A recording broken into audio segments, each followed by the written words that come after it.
Hello friends, welcome to education Chaupal. UGC NET Chaupal पर आप सभी का फिर से एक बार स्वागत है। NTA UGC net JRF paper first daily top 10 question हम लेकर आते हैं। तो फटाफट आपको चैनल शेयर कर देना है, सब्सक्राइब कर लेना है, लाइक कमेंट करना ना भूलें। तो फटाफट आ जाइए आपके फर्स्ट क्वेश्चन की तरफ। Formulation of a research problem depends upon, शोध समस्या का निरूपण किस पर निर्भर करता है। आपको बताना है जो शोध समस्या है, ठीक है, उसका फॉर्मुलेशन करते हैं तो वो किस किस पर निर्भर करता है। ऑप्शन देखिए। First, what is the object behind the researchers choice. जो आपकी रिसर्चर चॉइस होती है, ठीक है, उस पर डिपेंड करता है। शोधकर्ता की पसंद के पीछे उद्देश्य क्या है। ऑप्शन 2 देखिए। What are the specific question, विशिष्ट प्रश्न क्या है। What is the conceptual model, अवधारणात्मक प्रतिदर्श क्या है। What negative factor to research upon, शोध के नकारात्मक घटक कौन से हैं। Reason for unlimitating the study, अध्ययन को असीमित करने के कारण। और कंस्ट्रक्शन ऑफ हाइपोथेसिस, परिकल्पना का निर्माण। तो फॉर्मुलेशन ऑफ रिसर्च प्रॉब्लम के बारे में बात की जा रही है। तो सबसे पहली चीज जो आती है आपकी रिसर्चर चॉइस आती है, ठीक है। उसके पीछे उद्देश्य क्या होते हैं, शोधकर्ता की पसंद होती है, ठीक है, किसी भी टॉपिक को लेकर, तो उसके उद्देश्य होते हैं। तो आपका पॉइंट 1 हो जाएगा, ठीक है। सेकंड है what are the specific question, जो आपके क्वेश्चन होते हैं रिसर्च प्रॉब्लम को लेकर, आपके मन में जो जिज्ञासाएं होती हैं किसी भी टॉपिक को जानने के लिए, तो वो भी आपका हो जाएगा। तो ऑप्शन 2 भी हो जाएगा। What is the conceptual model, ये भी आपका हो जाएगा, ठीक है। कंसेप्चुअल मॉडल क्या है टॉपिक का, तो जो प्रॉब्लम है रिसर्च प्रॉब्लम उसको जानने के लिए, ठीक है। What negative factor to research upon, शोध के नकारात्मक घटक कौन से हैं। तो ये क्या है, फॉर्मुलेशन के टाइम है, ठीक है, ये डिपेंड नहीं करता है, ठीक है, ये आपका नहीं होगा। नकारात्मक घटक कौन से हैं, नहीं होगा। उसके बाद reason for unlimitating the study, ठीक है, अध्ययन को असीमित करने के कारण नहीं होते हैं। स्टडी को क्या है, लिमिटेशन करने के कारण हो सकते हैं, कई कारण हो सकते हैं। लिमिटेड करने के, अनलिमिटेड करने का कोई कारण नहीं होता है, ठीक है। कंस्ट्रक्शन ऑफ हाइपोथेसिस, जब भी रिसर्च प्रॉब्लम हमारे सामने आती है, ठीक है, कई सारी कल्पनाएं परिकल्पनाओं का हम निर्माण करते हैं, ठीक है, तो ये भी आपका हो जाएगा, ठीक है, परिकल्पना का निर्माण। तो आपका कौन कौन सा हो गया, 1, 2, 3 और 6 हो जाएगा, ठीक है। 1, 2, 3 और 6 किस में है, ऑप्शन सी में है, आपका सी राइट आंसर हो जाएगा। नेक्स्ट क्वेश्चन देखिए। A variable that is manipulated is known as, एक चर जिसमें हेर फेर की गई है कहलाता है। आपको बताना है एक ऐसा वेरिएबल है जिसे क्या है, मैनिपुलेट किया जा सकता है, हेर फेर किया जा सकता है, ठीक है, उसमें कई तरीके के बदलाव किए जा सकते हैं। तो वो कौन सा है, ऑप्शन देखिए। Control variable, dependent variable, independent variable और कंफाउंडिंग वेरिएबल। तो फटाफट आंसर देना है, कमेंट करते रहना है। A variable that is manipulated is known as, तो इसका राइट आंसर क्या हो जाएगा आपका, इंडिपेंडेंट वेरिएबल। जो आपका स्वतंत्र चर होता है, इसका सबसे अच्छा उदाहरण क्या है, आपका टीचर होता है, शिक्षक होता है, स्वतंत्र चर होता है। वो अपने एक्सपीरियंस क्या है, क्लास में शेयर करता है। तो क्लास में शेयर किससे करेगा, डिपेंडेंट वेरिएबल से। डिपेंडेंट वेरिएबल कौन हो जाएंगे, आपके स्टूडेंट हो जाएंगे, ठीक है, छात्र आपके डिपेंडेंट वेरिएबल हो जाएंगे। तो जो मैनिपुलेट करने का जो काम करता है, ठीक है, हर हेर फेर की जा सकती है, बदलाव किए जा सकते हैं, तो वो आपका हो जाएगा independent variable. Option C is right answer, okay. Next question देखिए। Non verbal communication is considered शाब्दिक संप्रेषण को माना जाता है। जो आपका नॉन वर्बल कम्युनिकेशन है, ठीक है, नॉन वर्बल कम्युनिकेशन है, इसे क्या माना जाता है, ये आपको बताना है। नॉन वर्बल कम्युनिकेशन, जो आपके सिंबल्स होते हैं, संकेत, हाव भाव, बॉडी लैंग्वेज वगैरह जो होती हैं, ठीक है, ये सब क्या है, ये आपकी नॉन वर्बल कम्युनिकेशन में आता है, ठीक है, ये आपको बताना है। राइट आंसर इसका क्या होगा, प्रेसिस, सटीक, इनफॉर्मल, अनौपचारिक, फॉर्मल, औपचारिक और कल्चर फ्री, संस्कृति मुक्त। तो फटाफट आंसर देना है कमेंट करके। तो राइट आंसर इसका क्या हो जाएगा, ये आपका हो जाएगा इनफॉर्मल, ठीक है।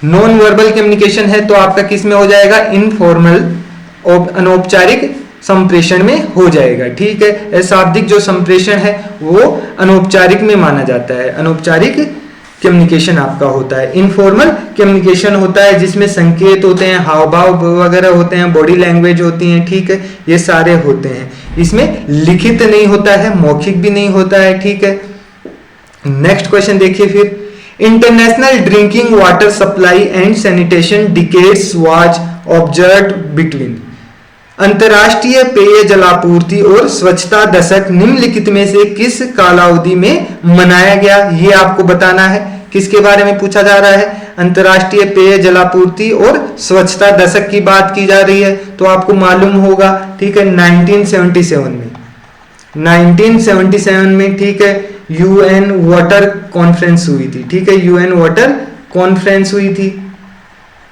और इस समय क्या किया गया था, इसमेमें डिकेड्स मनाने की क्या की गई थी, घोषणा की गई थी। तो कब की गई थी, ठीक है, कब मनाया गया था, 1991 से 2000, 1971 से 1980, 1981 से 1990, 1965 से 1975। ठीक है, राइट आंसर इसका क्या हो जाएगा, इसका राइट आंसर हो जाएगा आपका option C, option B right answer हो जाएगा। ठीक है, 1981 से 1990 तक। ठीक है, 1981 से 1990 तक आपका राइट आंसर हो जाएगा। ठीक है, option B is right answer.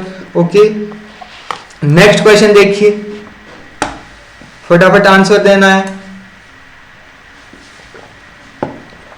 In which year secondary education commission was appointed under the chairmanship of Dr. A.L.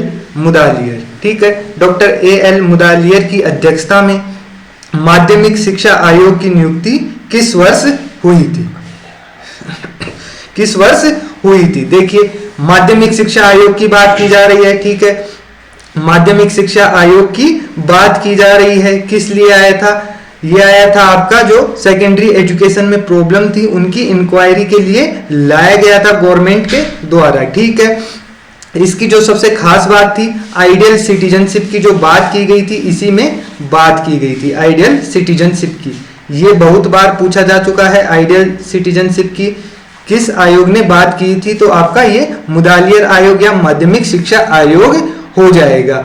और इसमें क्या किया गया था, जो आपकी जूनियर सेकेंडरी, ठीक है, junior secondary and higher secondary, ठीक है, इन दोनों को डिवाइड किया गया था। जो सेकेंडरी एजुकेशन है, सेकेंडरी एजुकेशन है, इसमें जूनियर सेकेंडरी और हायर सेकेंडरी को डिवाइड किया गया था। 3 ईयर की आपकी जूनियर सेकेंडरी और 4 ईयर की आपकी हायर सेकेंडरी एजुकेशन थी। ठीक है, ये इसमें डिवाइड की गई थी। लर्नर की जो एज थी, लर्नर की एज भी डिफाइन की गई थी। ठीक है, लर्नर की एज डिफाइन की गई थी, तो ये आपके 11 से 17 वर्ष। ठीक है, ये भी आपको याद रखना है। और ह्यूमन वर्च्यू की भी बात की गई थी, डेवलप ह्यूमन वर्च्यू की भी बात की गई थी। ये आपका किस में किया गया था, माध्यमिक शिक्षा आयोग में। याद रखना है, वेरी इंपॉर्टेंट है। तो ये कब आया था आपका, ये आया था आपका 23 सितंबर 1952 को, 23 सितंबर 1952 को आया था। ऑप्शन आपका सी राइट आंसर हो जाएगा। ओके, सी राइट आंसर हो जाएगा। नेक्स्ट क्वेश्चन देखिए, which of the following is an address that specific the location of A web page. Web page की लोकेशन के बारे में आपसे पूछा जा रहा है। ठीक है, एक वेब पेज का लोकेशन विनिर्दिष्ट करने वाला पता क्या है। ठीक है, ऑप्शन देखिए, URL, option 2 DNS, option 3 HTML, option 4 HTTP। ठीक है, तो इसका राइट आंसर आपको बताना है। ठीक है, राइट आंसर इसका क्या होगा, लोकेशन ऑफ वेब पेज के बारे में बात की जा रही है, तो जो लोकेशन ऑफ वेब पेज हमें जो बताता है, ठीक है, वो कौन बताता है, URL बताता है। ठीक है, URL बताता है, जो स्पेसिफाई करता है वो URL करता है। URL का पूरा नाम भी कई बार पूछा जा चुका है। ठीक है, आपसे याद रखना है, URL का पूरा नाम क्या है, यूनिफॉर्म रिसोर्स लोकेटर। ठीक है, याद रखना है, यूनिफॉर्म रिसोर्स लोकेटर। ठीक है, ये क्या बताता है, सूचना, जो आपकी इंफॉर्मेशन है, सूचना कहाँ उपलब्ध है। ठीक है, सूचना कहाँ उपलब्ध है ये बताता है आपका URL। ठीक है, DNS क्या होता है, DNS आपका क्या होता है, DNS के बारे में भी पूछा जा चुका है। डोमेन नेम सिस्टम क्या होता है, डोमेन नेम सिस्टम। जिस तरीके से आपके फोन में क्या होती है, फोन बुक होती है, ठीक है, फोन बुक होती है, उसी तरीके से वेब की भी एक फोन बुक होती है जहां पर सारे डोमेन क्या है, ऐड रहते हैं, ठीक है। तो फोन बुक होती है, इंटरनेट की फोन बुक होती है। HTML क्या होता है, हाइपर टेक्स्ट मार्कअप लैंग्वेज, और HTTP क्या है, हाइपर टेक्स्ट ट्रांसफर प्रोटोकॉल, ठीक है। नेक्स्ट क्वेश्चन देखिए, match correctly the contribution concept of column 1 with the name of the thinkers given in the column 1, ठीक है। कॉलम 2 को कॉलम 1 से क्या है, मैच करना है। एक साइड आपके क्या है, थिंकर्स हैं, और एक साइड आपके कंसेप्ट हैं। कार्ल पॉपर की बात करें तो कार्ल पॉपर का जो फेमस क्या है कंसेप्ट है, कौन सा है, फाल्सिफिकेशन का है। कौन सा है, फाल्सिफिकेशन का है, ठीक है। ऑप्शन देखिए, ऑप्शन ए में 4 हो जाएगा, ऑप्शन ए में 4 हो जाएगा, यहां पर भी है, यहां पर भी है।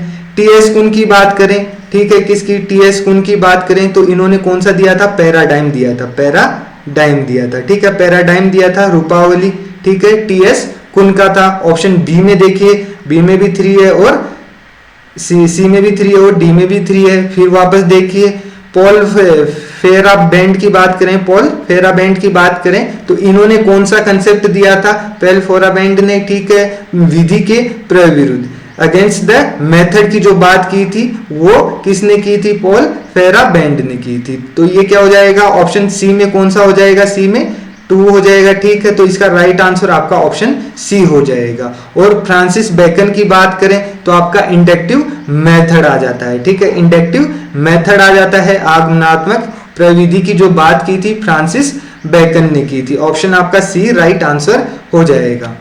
नेक्स्ट क्वेश्चन देखिए, which among the following is the least important for the academic success of student.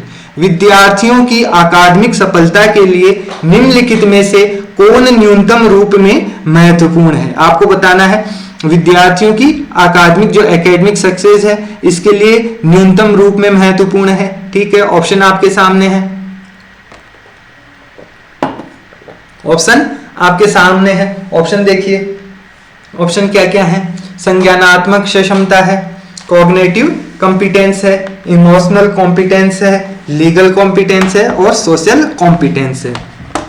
तो आपकी जो कॉग्निटिव कॉम्पिटेंस संज्ञानात्मक क्षमता होती है, ठीक है, competitive cognitive competence, sorry cognitive competence होती है, ठीक है। इसमें क्या होता है, आप क्या करते हैं, कोई भी आपके सामने अमूर्त समस्या होती है, अमूर्त समस्या का समाधान निकालने की कोशिश करना, अमूर्त समस्या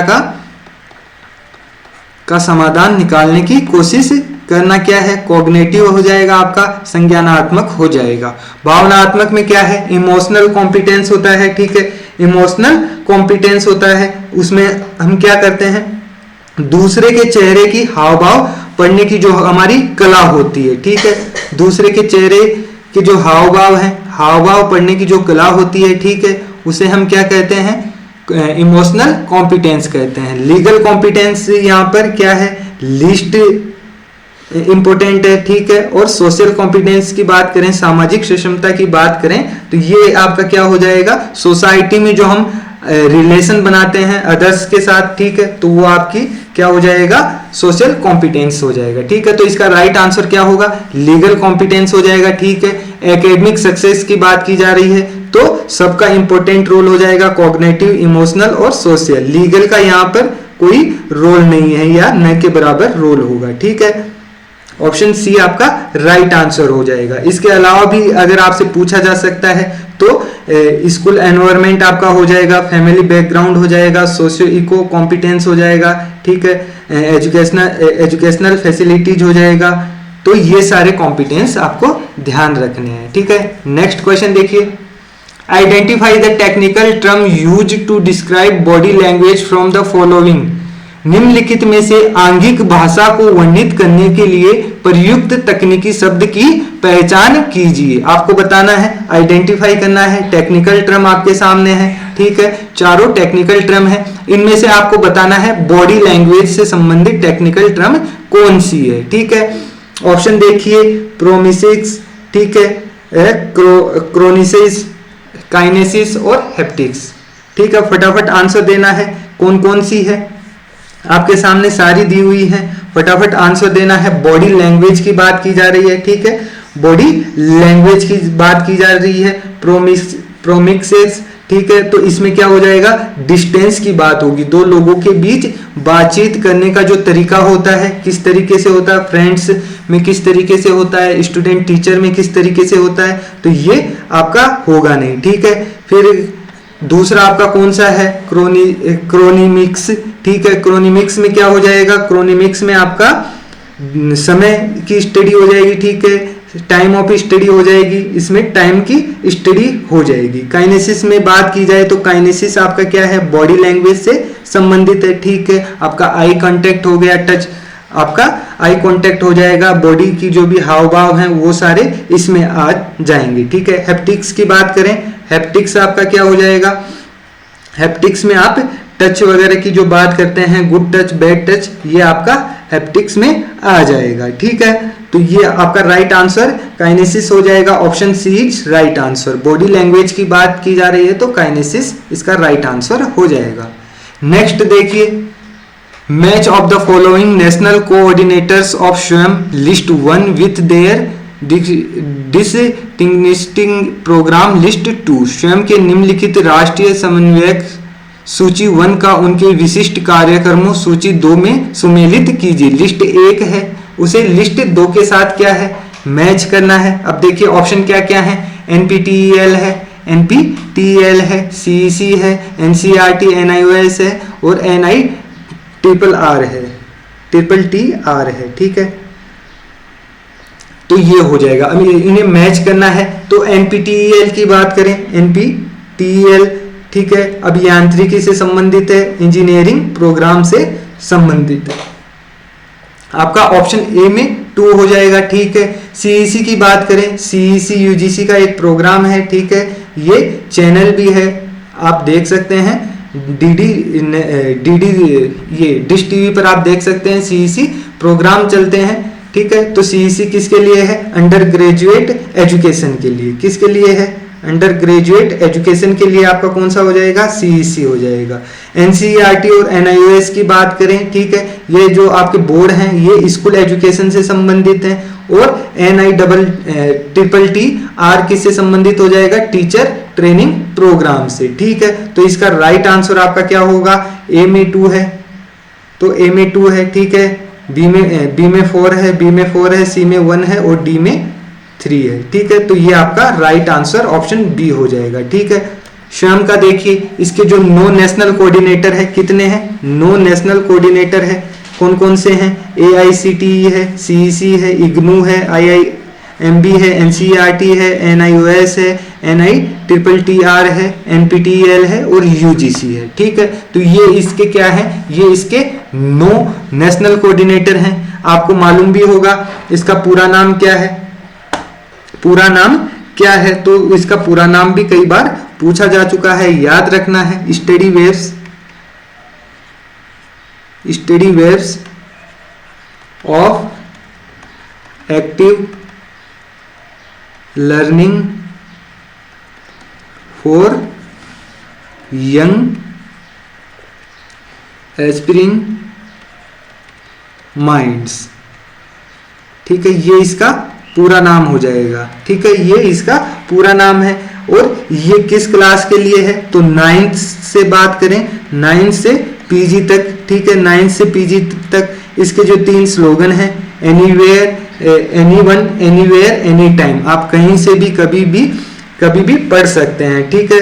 इसमें हमें वीडियो लेक्चर्स मिलते हैं, प्रिंट और डाउनलोडेड स्टडी मटेरियल मिलेगा, सेल्फ असेसमेंट मिलेगा और ऑनलाइन डिस्कशन मिलता है, ठीक है। तो ये आज के हमारे कंप्लीट 10 क्वेश्चन हो गए हैं। डेली 10 क्वेश्चन आपको यहाँ पर मिलते हैं PYQ और MCQ के जरिए, ठीक है। तो आप चैनल को सब्सक्राइब करें, लाइक करें और शेयर करें। Thank you, welcome.